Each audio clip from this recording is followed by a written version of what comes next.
Damit ko lang kung dito ako sa labas, pero pag matulog ako, iba yung damit ko sa pag-bed ko ha. Hindi yung damit ko kahapon to nag-vlog. Baka sabihin nyo, natulog ako na ganito yung, ito pa rin yung damit ko. Sinuot ko pa rin kasi para hindi tayo laging naglalaba ng marami.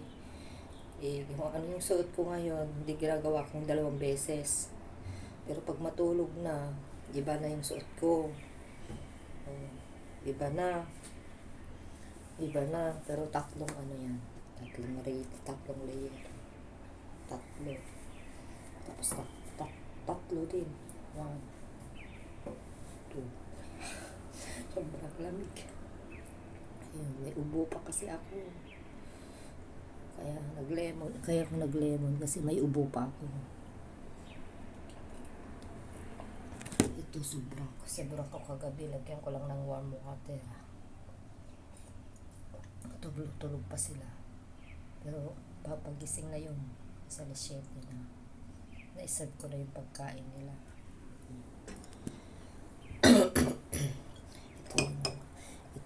ito yung ginawa ko kahapon. Masarap. Malambot. Malambot siya. May palaman siya.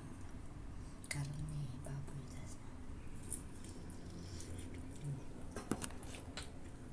Kain tayo.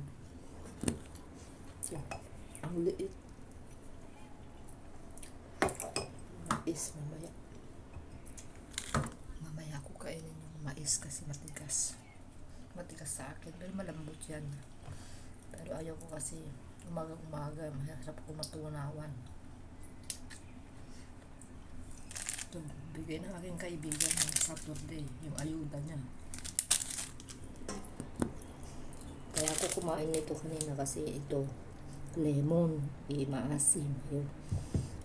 Wala pang laman yung tiyan ko. Kaya kumain ako ng ganito habang niluluto ko yun. Sabay itong lemon kasi mahirap pag wala kang kinain muna kasi maasim to. Acidic ang kalabasan nito. Mahapdi sa tiyan. Kailangan kumain ka muna bago ka mag-lemon.